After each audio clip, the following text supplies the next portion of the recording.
Assalamualaikum warahmatullahi wabarakatuh. Terima kasih sudah klik video ini. Selamat datang di kursus farmasi.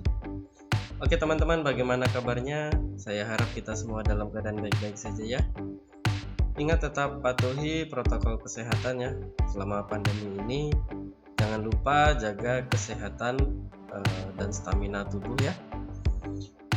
Oke, pada video ini kita akan membahas suatu materi atau pembahasan tentang spektrofotometri UV vis atau spektrofotometri UV visible. Tentunya materi ini akan kita bahas biasanya dalam pembahasan di mata kuliah analisis farmasi. Ya, mungkin kalian yang sedang mengampu mata kuliah ini ya, sedang menempuh mata kuliah ini, atau kalian mungkin yang sedang melakukan penelitian, skripsi atau tugas akhir, bisa juga kalian menggunakan analisis dengan spektrofotometri UV vis ini karena memang selain mudah juga paling sering digunakan atau umum digunakan ketika kita menganalisis suatu sediaan farmasi tentunya ya. Oke teman-teman, sebelum kita mulai pembahasan ini ya, jangan lupa klik dulu tombol subscribe-nya, lalu juga like video ini kalau kalian suka, dan juga share ke teman-teman kalian kalau dirasa video ini bisa bermanfaat bagi kita semua. Oke, tanpa berpanjang lebar lagi, mari kita ke pembahasannya.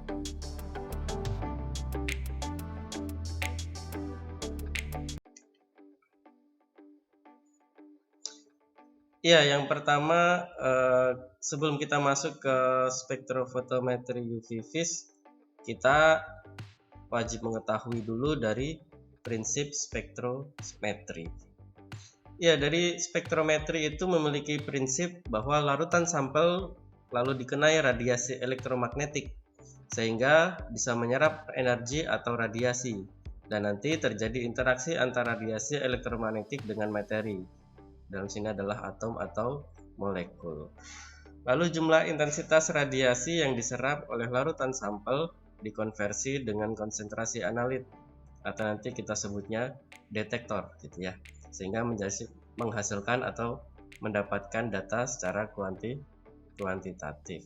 Tentunya kalau kita menggunakan spektrum UV vis nanti yang keluar bisa data absorbansi ataupun transmitan ya teman-teman. Iya, jadi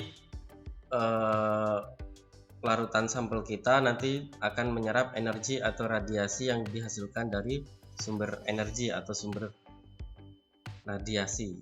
Kalau di UV vis nanti kita menggunakan sumber sinar dari lampu ya teman-teman. Nah, nanti dia akan mengalami transisi atom atau molekulnya ya, mengalami transisi dari ground state menjadi ya keadaan yang lebih tinggi. Kalau kalian masih ingat mungkin di kimia organik ya, ada elektron P ke P star gitu ya. Nah, itu yang menyebabkan sampel kita nanti bisa dianalisis. Ya, lalu dari spektrometri nanti bisa kita golongkan berdasarkan materi yang berinteraksi dengan ya yang gelombang radio elektromagnetik tadi ya. Ya, yang pertama bisa menjadi spektrometri molekul, yaitu radiasi elektromagnetik yang berinteraksi dengan molekulnya. Contoh di sini ada NMR ya, nanti kita kenal ada HNMR atau CNMR, lalu ada IR, lalu ada UV vis yang akan kita bahas ini, dan ada XRD. Lalu untuk spektrometri atom, yaitu radiasi elektromagnetik yang berinteraksi dengan atomnya. Contohnya nanti ada AAS gitu ya, atau SSA ya, spektro serapan atom. Nah, lalu yang wajib kita ketahui dalam spektrometri ini ya, yang pertama ada spektrofotometer, yaitu spektrometer ditambahkan fotometer. Ya, dari kata foto itu kan sudah sudah ketahuan ya kalau dia menggunakan sinar gitu ya, makanya foto. Fotometer berarti sinar yang bisa diukur gitu ya. Kalau spektrometer sendiri yaitu menghasilkan sinar dari spektrum dengan panjang gelombang tertentu. Nah, nanti foto itu sinar dan meternya itu adalah panjang gelombang atau biasa kita sebut dengan lambda gitu ya. Lalu fotometer yaitu alat pengukur intensitas cahaya yang ditransmisikan atau diabsorpsikan. Lalu spektrofotometer yaitu untuk mengukur energi secara relatif jika energi tersebut ditransmisikan, direfleksikan atau diemisikan. Ya, nanti pada pembahasan ini kita membahas spektrum UV vis tentunya nanti berdasarkan absorpsi gitu ya. Jadi berapakah intensitas cahaya yang diabsorpsi oleh sampel kita ya.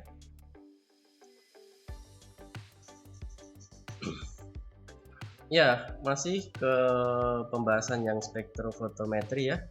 Spektrofotometri adalah pengukuran konsentrasi larutan dengan menggunakan instrumen. Ya, jadi kalau spektrofotometri itu adalah pengukuran konsentrasi larutan. Kalau kita menyebutnya cuma spektrofotometer, itu adalah instrumen yang digunakan untuk mengukur jumlah cahaya yang diserap atau intensitas warna yang sesuai dengan panjang gelombang. Ya, jadi di sini nanti jangan salah menuliskan ya biasanya antara spektrofotometer UV vis dengan spektrofotometri UV vis. Lalu pengukuran kuantitatif dari cahaya yang diserap terukur dalam bentuk transmitansi dan absorbansi tersebut. Ya, seperti tadi nanti data kuantitatifnya bisa berupa nilai absorbansi ataupun transmitansi atau transmitans gitu ya teman-teman.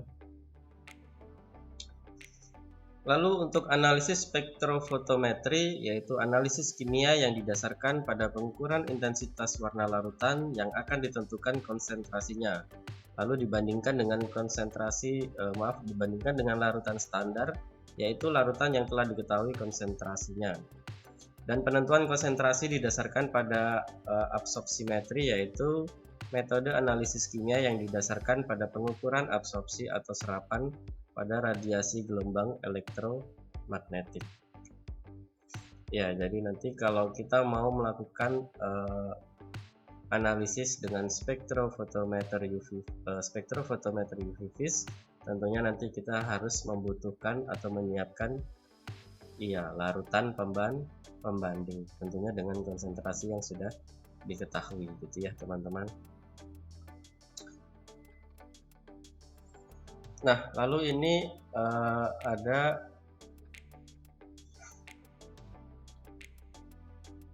ini pada pengujian dengan spektrofotometri nanti kita harus mengetahui apa yang dimaksud dengan panjang gelombang, frekuensi dan bilangan gelombang.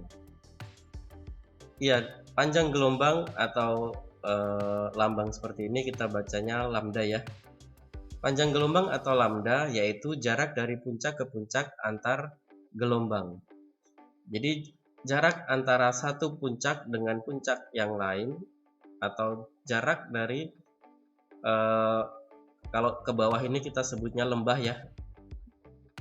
Jadi puncak kita yang ke atas, kalau ke bawah lembah gitu ya. Jarak antara puncak dengan puncak atau jarak antara lembah dengan lembah gitu ya. Nah, kalau ketemu satu puncak dengan satu puncak kita sebutnya satu panjang gelombang atau satu lambda. Lalu kalau frekuensi yaitu jumlah osilasi lengkap atau jumlah unit panjang gelombang lengkap yang dibuat gelombang per satuan detik. Satu osilasi per detik sama dengan 1 Hz. Itu dilambangkan H besar Z kecil. Nah, satu osilasi ini adalah ini ya teman-teman. Jadi satu puncak, satu lembah itu disebut dengan satu frekuensi atau satu osilasi. lalu ada satu puncak, satu lembah. Nah, kalau di gambar ini berarti ada dua osilasi atau frekuensi gitu ya teman-teman. Ya, lalu ada bilangan gelombang yang merupakan lambda. Ya, bilangan gelombang ini adalah kebalikan dari panjang gelombang. Ya, nanti kita akan menggunakan bilangan gelombang atau seperlambda ini pada spektro IR, infrared. Tetapi kalau di UV vis nanti kita menggunakannya panjang gelombang, gitu ya teman-teman.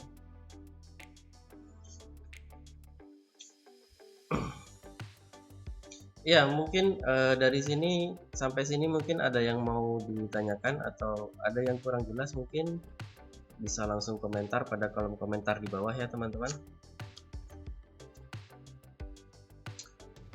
Nah, ini adalah spektrum elektromagnetik yang bisa nanti kita gunakan khususnya dalam kesehatan dan juga kefarmasian ya, dimana frekuensi 4 sampai 7,5 kali 10 pangkat 14 atau pada panjang gelombang 750 nanometer sampai 400 nanometer itu adalah panjang gelombang atau frekuensi dari visible gitu ya. Kalau infrared nanti kita pakainya 10 pangkat 13 sampai 10 pangkat 14, yaitu pada panjang gelombang 25 mikrometer sampai 2,5 mikrometer. Lalu di atasnya lagi nanti di atas visible ada UV ya atau ultraviolet, lalu ada X-ray dan juga gamma rays atau sinar gamma.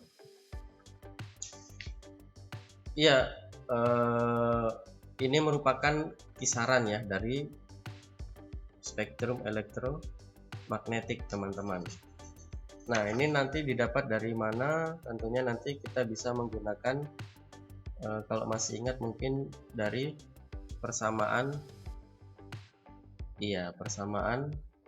Planck gitu ya, hingga didapatkan frekuensi dan panjang gelombang sekian gitu ya.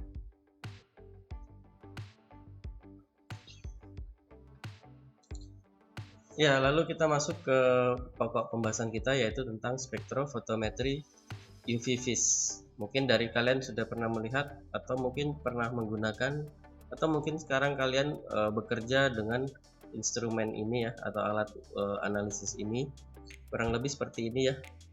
Nah, ini contoh yang dikoneksikan ke PC ya.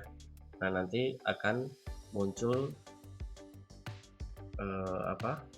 spektranya ya. Kalau ini belum dikoneksikan, tapi biasanya nanti sudah ada database di sini ya. Nanti kita bisa ambil juga, bisa transfer ke gadget atau laptop kita, komputer kita ya, dengan menggunakan flash disk. Nah, kalau ini adalah ruang untuk kita memasukkan sampelnya ya teman-teman. Ingat tadi sampelnya apa? Ya, sampelnya berupa larutan, jadi harus terlarut gitu ya. Spektrofotometri UV vis yaitu spektroskopi ultraviolet yang sering digunakan dalam mempelajari molekul yang mempunyai ikatan rangkap 2.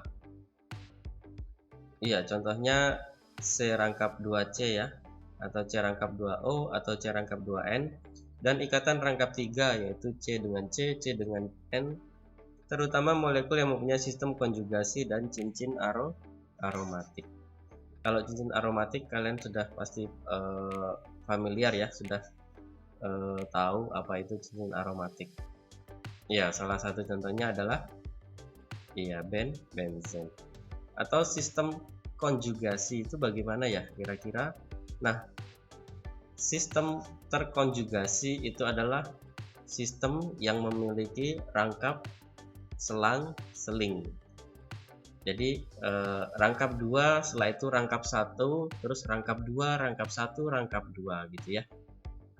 Semakin besar ikatan rangkap terkonjugasinya, maka tentunya nanti akan membutuhkan energi yang lebih besar, sehingga nanti mungkin panjang gelombangnya juga akan lebih besar, sehingga nanti kita membutuhkan visible. Kalau ini untuk yang UV ya teman-teman, atau ultraviolet. Jadi pada dasarnya kapan kita menggunakan spektro UV vis gitu ya. Yang pertama, kalau sampel kita bisa dijadikan larutan. Lalu yang kedua, apabila dia memenuhi syarat memiliki sistem ikatan rangkap atau rangkap terkonjugasi. Seperti kita ketahui bahwa zat aktif itu memiliki rumus molekul yang memiliki rangkap ataupun rangkap terkonjugasi. Maka dari itu kebanyakan dari zat aktif yang ada di Pharmacope Indonesia itu untuk metode analisisnya banyak yang menggunakan spektro UV vis, gitu ya teman-teman. Maka dari itu spektrofotometri UV vis ini cukup sering atau umum digunakan dalam analisis senyawa atau kadar zat aktif dalam sediaan.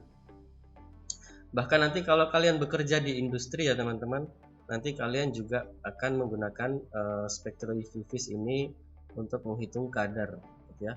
Kalau kalian buat tablet ya berarti nanti menghitung kadar zat aktif dalam tablet, gitu ya. Pada saat cek kadar atau penentuan kadar maupun pada waktu melakukan uji disolusi.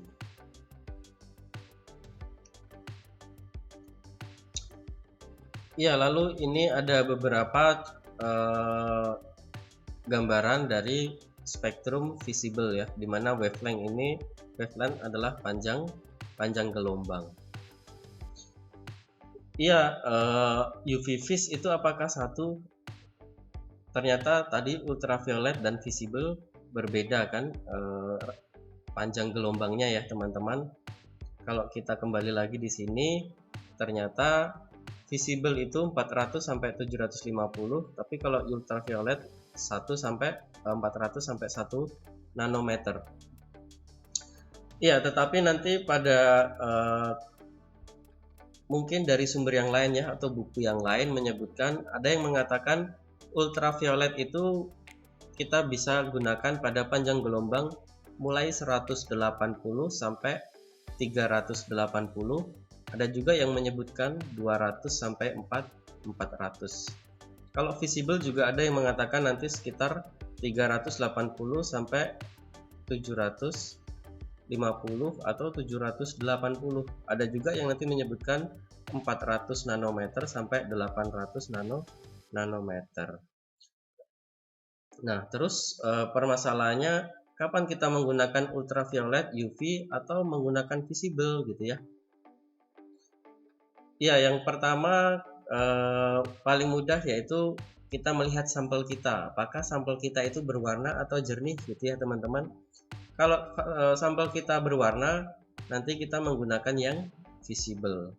Tetapi kalau yang jernih, kita menggunakan panjang gelombang yang ultraviolet atau menggunakan sumber radiasi nanti yang ultraviolet gitu ya.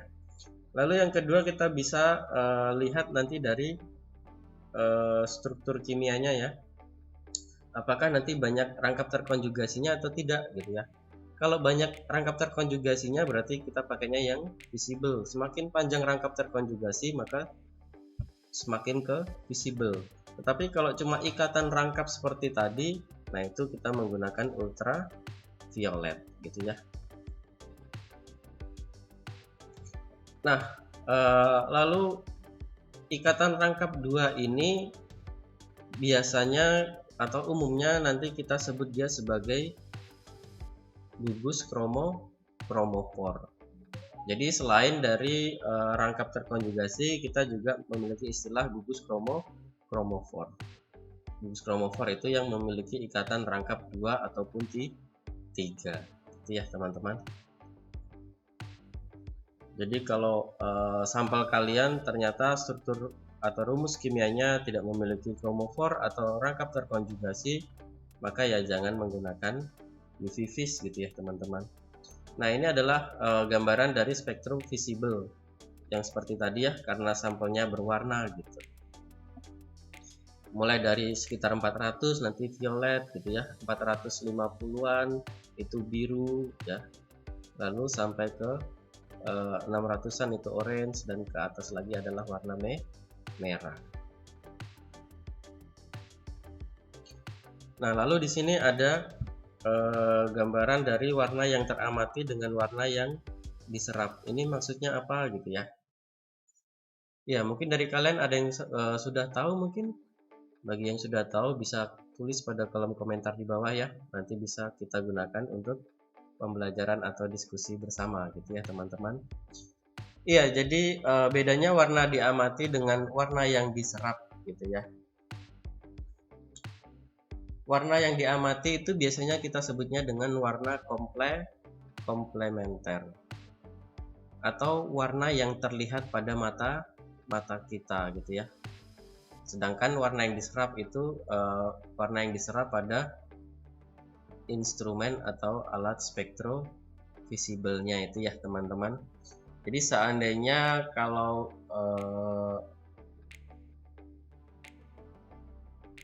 sebagai contohnya ya, kalau komponen warna putih dihilangkan, maka sinar akan nampak menjadi warna yang diserap gitu. Jadi kalau kita punya warna merah, sampel kita berwarna merah, nah nanti kita menggunakan sumber sinar warna putih ya. Nah nanti ketika warna putihnya diserap atau dihilangkan dari warna merah itu, maka nanti akan menjadi warna hijau. Jadi warna yang diserap pada spektronya adalah hijau dengan panjang gelombang sekitar 500 nanometer. Nah itu bedanya warna yang teramati dengan warna yang diserap pada spektrofotometri UV-vis. Kalau sampel kita nanti warnanya ungu, violet gitu ya, berarti nanti kita bisa range atau kira-kira dia pada panjang gelombang kisaran 550 sampai 600 gitu ya teman-teman. Nah itu cara kita mengira-ngira panjang gelombang sampel kita. Kalau sampel kita berwarna orange berarti ya sekitar 450 sampai 500, di bawah 500. Nah ini adalah dasar pengukuran dari spektrofotometer seperti yang di awal tadi ya. Kita menggunakan hukum Lambert-Beer. Iya, kalian mungkin masih ingat ya, mungkin di kimia organik atau di kimia farmasi dasar pasti sudah diajarkan ya untuk hukum Lambert-Beer, yaitu berdasarkan hubungan linear antara absorbansi dengan konsentrasi zat yang diserap. Ya, dimana nanti didapatkan persamaan A besar sama dengan A kecil kali B kecil kali C kecil, dimana A itu adalah absorbansi, lalu B itu adalah panjang kuvet dalam satuan cm. Panjang kuvet di sini adalah diameter kuvet atau tempat sampel, atau jarak cahaya yang melalui sampel yang diserap. Sedangkan C kecil itu adalah konsentrasi sampel kita dalam mol per liter. Iya, jadi dari persamaan A kali B kali C maka didapatkanlah absorbansi. Nah, absorbansi itulah yang nanti akan kita gunakan untuk membuat persamaan regresi linier yang didapat dari absorbansi dengan konsentrasi. Nah, ABC inilah yang akan mendapatkan absorbansi.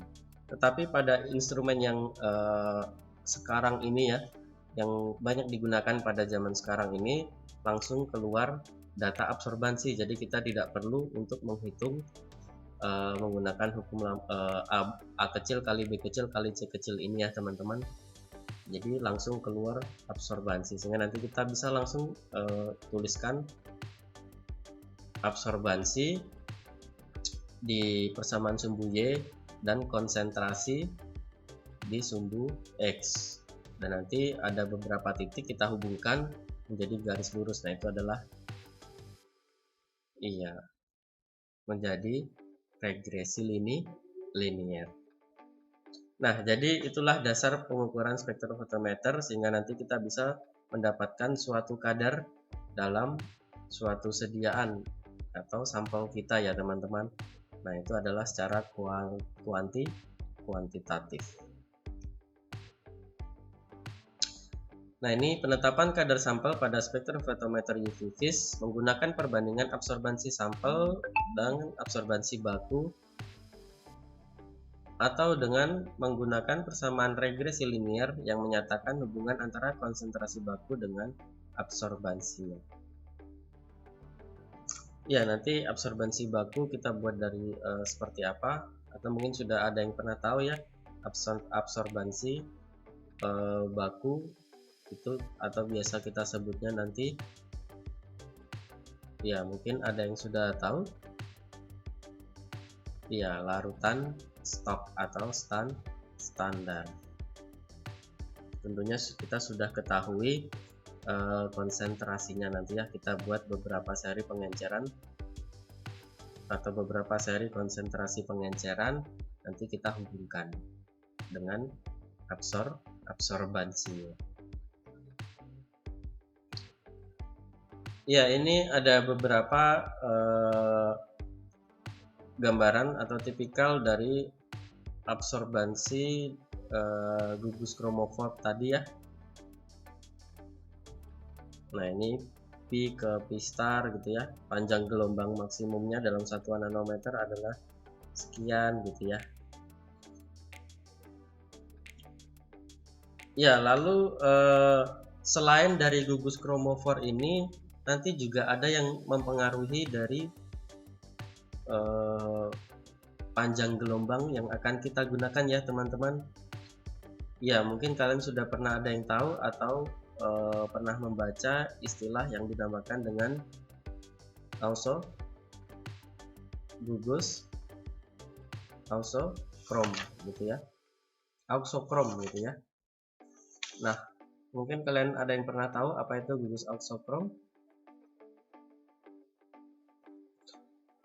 Ya, auxokrom itu adalah molekul organik atau gugus organik yang merupakan gugus fungsional yang mempunyai elektron bebas. Nah, seperti apa itu? Contohnya adalah gugus atau rumus kimia yang menggunakan atau ada OH, lalu ada O saja gitu ya, ada NH, NH2, lalu OCH3. Nah, itu dia masih memiliki elektron bebas. Nah, nanti elektron bebas itulah akan mempengaruhi dari panjang gelombang ya, dimana nanti tentunya kalau semakin banyak ada gugus auxokromnya, maka panjang gelombangnya akan bergeser menjadi panjang gelombang yang lebih besar. Nah, pergeseran pada panjang gelombang yang lebih besar itulah yang kita sebut dengan pergeseran merah atau pergeseran batokromik. Nah, nanti pergeseran itu juga disertai dengan peningkatan intensitas atau efek hiperkromik. Iya, kalau dia bergeser ke panjang gelombang yang lebih besar dinamakan apa tadi? Batokromik. Gitu ya. Nah, terus kalau dia bergeser kepada panjang gelombang yang lebih kecil dinamakan, ya nanti coba kalian cari tahu. Kalau sudah, nanti kalian bisa komentar ya pada kolom komentar di bawah ya. Nanti kita bisa bahas bersama-sama gitu ya. Ya, itu adalah rangkap terkonjugasi, gugus kromofor, dan juga tadi kita kenal auxokrom. Lalu kita masuk ke instrumentasi dari spektrofotometri UV vis. Nah, kurang lebih kalau alat tadi, gambar tadi kita bedah ya.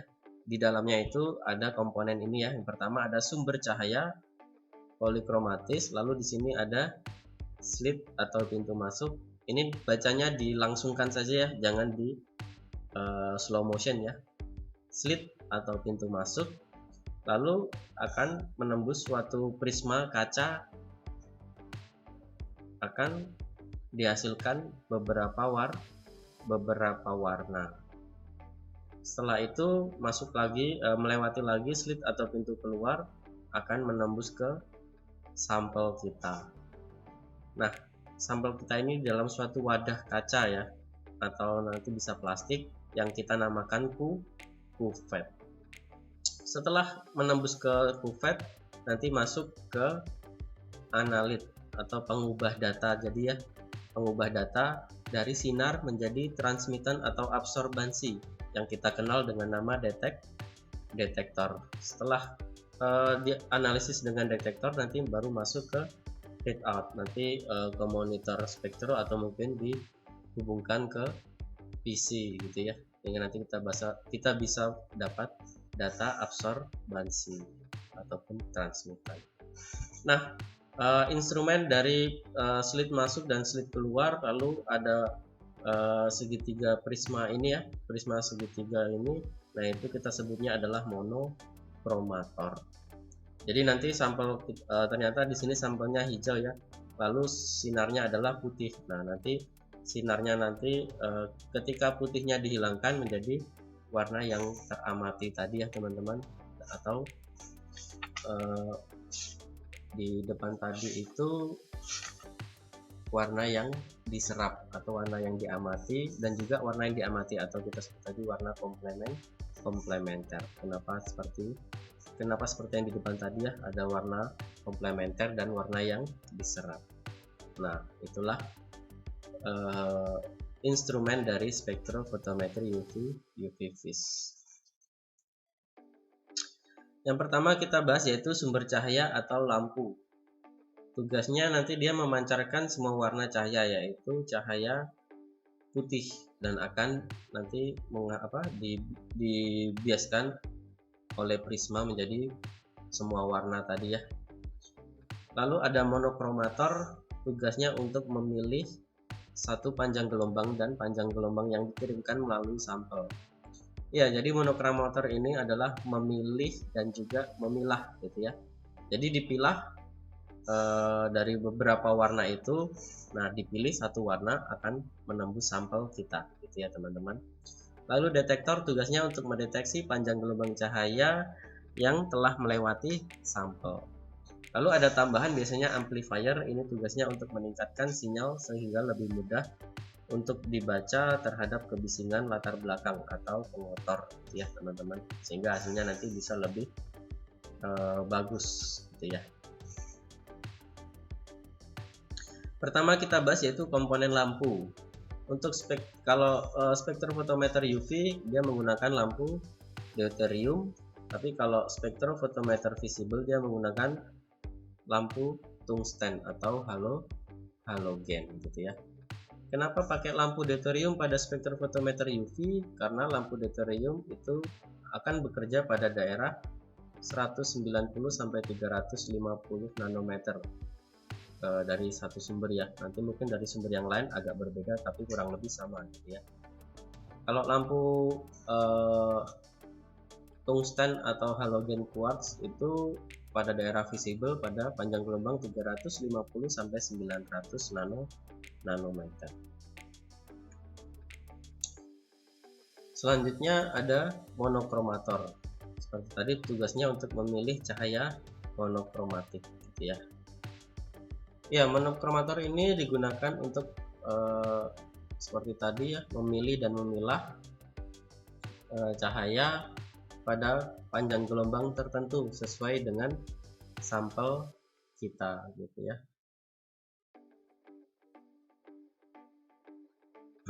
Ya, ini contohnya pada sumber sinar, dia akan dilewatkan sebuah prisma gitu ya, dan nanti akan dipilih warna yang sesuai dengan sampel kita. Setelah itu cahaya merah ini, warna ini akan diserap oleh larutan sampel kita, gitu ya teman-teman. Ya, jadi kurang lebih kalau sampel kita tadi warnanya hijau, maka yang diserap adalah yang diantarkan adalah merah. Ya, seperti di awal tadi ya teman-teman. Iya, kalau sampel kita hijau, nanti sumber warna yang diteruskan oleh monokromator berwarna merah. Selanjutnya ada komponen sampel sel atau biasa kita sebut ruang sampel atau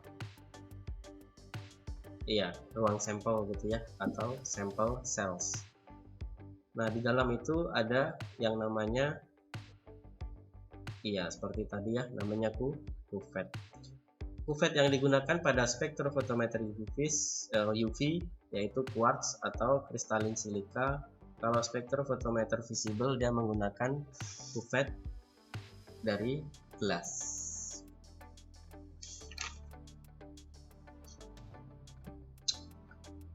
Ya, lalu ini ada dasar hubungan dari struktur kimia dan absorpsi UV.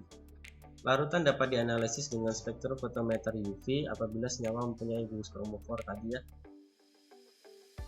Lalu gugus kromofor tadi adalah gugus molekul yang mengandung sistem elektronik yang dapat menyerap energi pada daerah UV.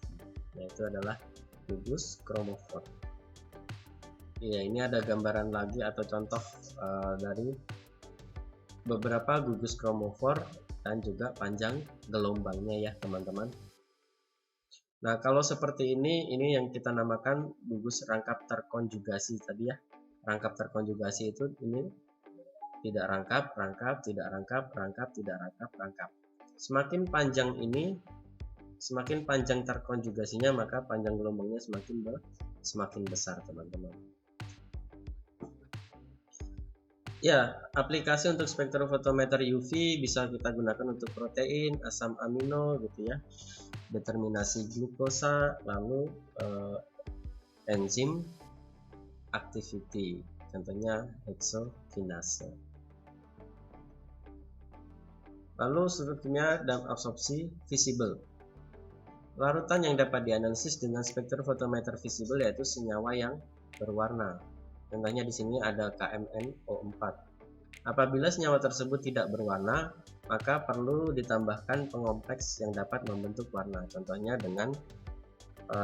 pada analisis logam Pb. Nah, ini beberapa contoh aplikasi spektrofotometer visible ya teman-teman. Bisa digunakan untuk niacin, piridoksin, vitamin B12 dan lain-lain. Tentunya yang berwarna ya teman-teman. Jadi kalau kalian menentukan beberapa kadar zat aktif yang berwarna, ya kita nanti pakai yang visible. Atau warnanya jernih putih gitu ya, berarti kita menggunakan UV. Lalu apakah nanti kita harus merubah lampunya gitu ya? Kalau alat atau instrumen spektrofotometri terdahulu itu biasanya pisah, UV sendiri, visible sendiri, karena lampunya berbeda ya sumber sinarnya. Tetapi semakin kesini yang lebih up to date sudah jadi satu alat ya, satu instrumen. Jadi kita tinggal mengubah panjang gelombangnya, nanti dia akan menggunakan sumber sinar yang kita kehendaki gitu ya. Kalau kita settingnya pada panjang gelombang 500 ya nanti alat spektronya itu akan otomatis menggunakan sumber sinar visible gitu ya. Tapi kalau kita menggunakan panjang gelombang 230 nanometer, dia otomatis akan menggunakan lampu atau sumber sinar dari UV gitu ya teman-teman. Nah, dari tadi kita menyebutkan analisis kadar gitu ya. Bagaimana caranya? Iya, untuk spektrofotometri UV vis ini selain untuk kuantitatif, dia juga bisa kita gunakan sebagai kualitatif ya teman-teman. Biasanya nanti kita baca pada panjang gelombang maksimum sampel kita, kalau menghasilkan peak dan muncul absorbansinya, berarti kita bisa simpulkan bahwa sampel kita terkandung zat aktif tersebut gitu ya. Jadi kita bisa katakan ada zat aktifnya gitu ya. Lalu berapakah kadar zat aktifnya? Nah, itu yang kita akan analisis secara kuantitatif. Jadi selain umum digunakan, mudah, dan bisa digunakan untuk analisis secara kualitatif maupun kuantitatif. Nah, itulah keuntungan atau keunggulan dari spektrofotometri UV-Vis. Ya, untuk analisis dari panjang dari spektro UV-Vis, yang pertama kita harus menentukan panjang gelombang maksimum gitu ya, atau lambda maksimum. Kenapa sih kita harus menggunakan panjang gelombang maksimum gitu ya?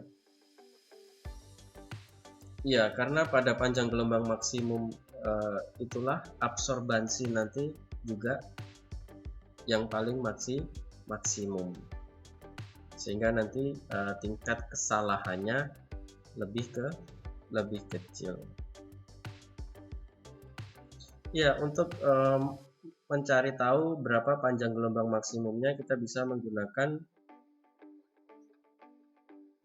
dengan kita membuat kurva hubungan antara absorbansi dan panjang gelombang pada suatu larutan baku dengan konsentrasi tertentu.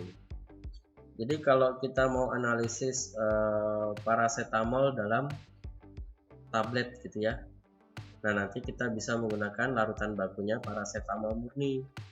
Kita tentukan konsentrasinya, lalu kita baca pada panjang gelombang sekian sampai sekian gitu ya, yang menurut literatur itu adalah range dari panjang gelombang paracetamol gitu ya. Lalu kita lihat absorbansi yang paling besar, itulah panjang gelombang maksimum, karena panjang gelombang maksimum menggambarkan absorbansi yang paling maksimal. Nah, itu ya teman-teman.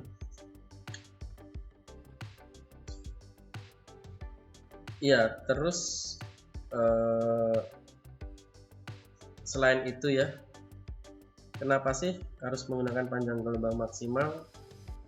Selain kita mendapatkan absorbansi maksimal, kalau kita menggunakan panjang gelombang maksimum, tentunya nanti kepekaannya juga maksimum karena ada panjang gelombang maksimum tersebut gitu ya.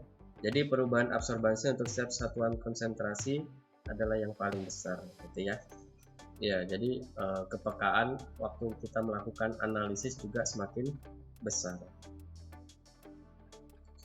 Ya, lalu juga kalau kita menggunakan panjang gelombang maksimum, nanti bentuk kurvanya itu biasanya akan, kalau kita hubungkan antara absorbansi versus konsentrasi tadi, didapatkan suatu garis lurus yang kita sebut tadi dengan linier. Ya, jadi reogramnya itu nanti akan linier, sehingga akan memenuhi hukum Lambert-Beer yang di depan tadi ya teman-teman gitu. Lalu jika dilakukan pengukuran ulangan, maka kesalahan yang disebabkan oleh pemasangan atau penentuan panjang gelombang maksimum yang selanjutnya atau yang kita ulang itu nanti lebih kecil gitu ya.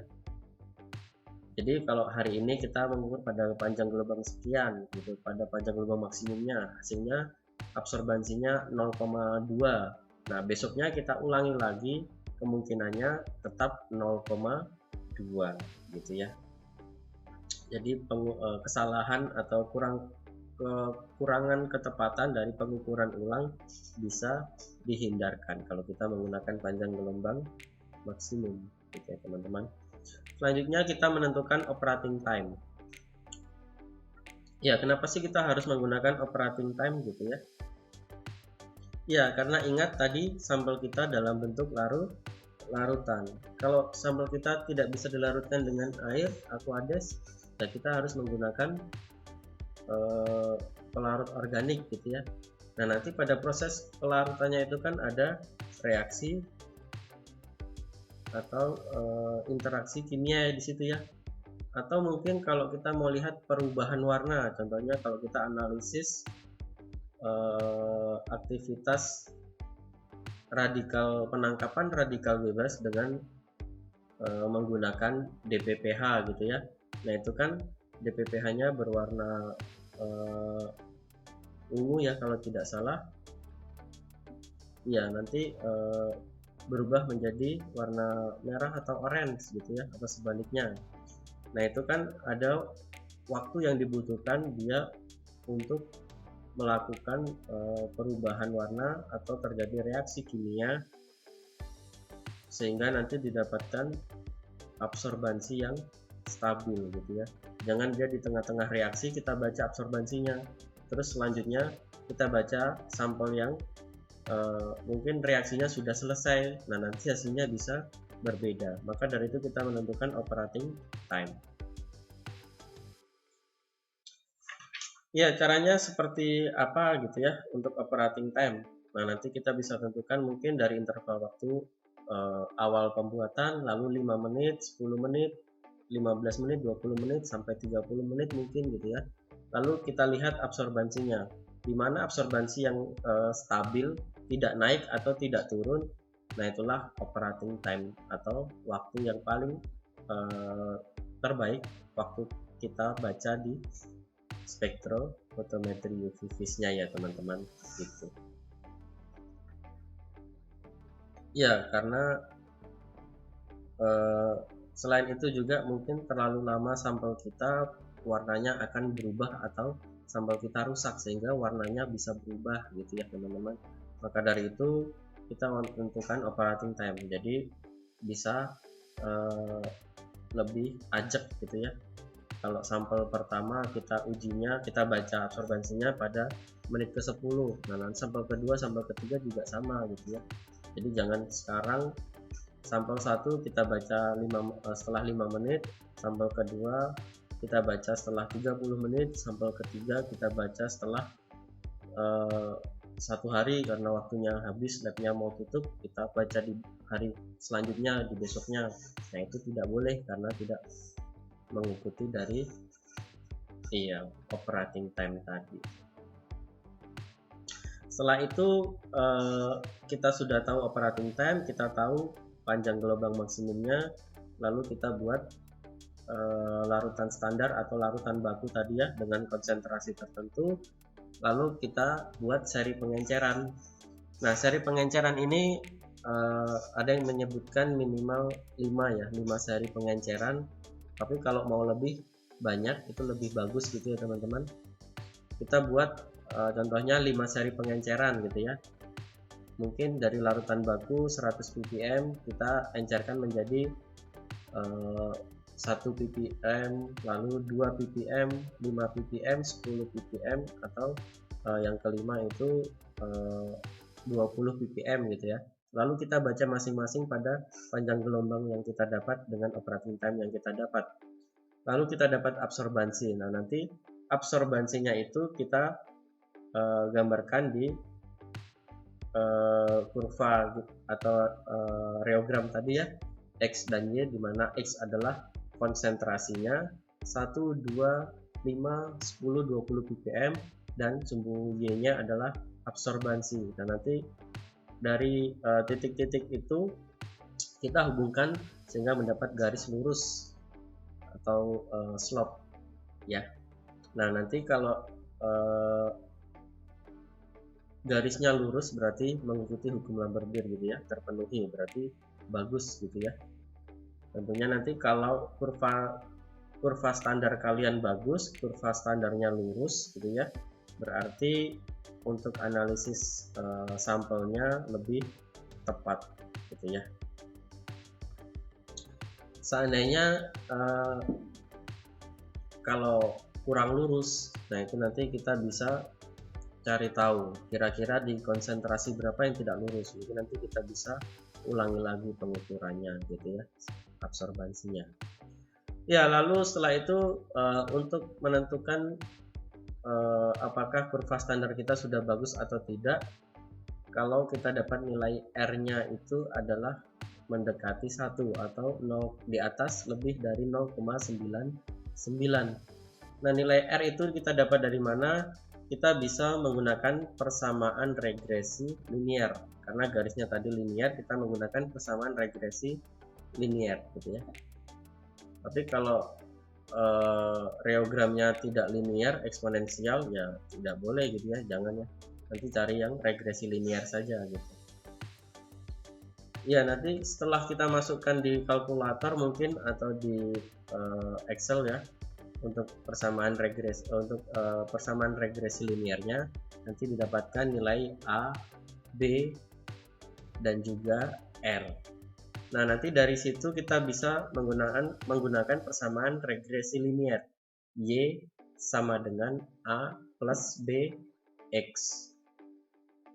Nah, itulah rumus Y sama dengan A plus BX yang kita gunakan untuk mendapatkan hasil kadar sampel kita, gitu ya teman-teman. Ya, tentunya nanti kita dapatnya kadar sampel yang terukur ya. Terus nanti kalau ada pengencerannya, kita kalikan dengan pengencerannya, sudah kita dapat kadar yang sebenarnya. Ya, dari persamaan regresi linier Y sama dengan A plus BX dengan R mendekati nilai 1 atau lebih besar dari 0,99. Setelah itu kita hitung atau kita konversikan nilai absorbansi sampel dengan persamaan kurva standar atau regresi linier tadi, sehingga nanti kita mendapatkan kadar dari sampel kita gitu ya teman-teman. Bagaimana? Cukup mudah ya. Mungkin nanti kalian bisa coba atau kalian bisa cari dari jurnal ya, nanti kalian bisa coba sendiri. Tentunya kalau menghitung persamaan regresi linier harus menggunakan kalkulator saintis ya teman-teman. Ya, kalau kalkulator jualan itu tidak ada regresi liniernya gitu ya. Ya, sampai di sini pembahasan kita. Mungkin kalian ada yang masih mau ditanyakan atau ada yang kurang jelas, atau mungkin ada yang mau memberikan kritik atau saran untuk pembahasan kita selanjutnya, bisa langsung komentar pada kolom komentar di bawah ya teman-teman. Oke, terima kasih sudah mengikuti video ini sampai di sini ya. Mudah-mudahan sedikit pembahasan kita ini bisa berguna dan bermanfaat bagi kita semua ya.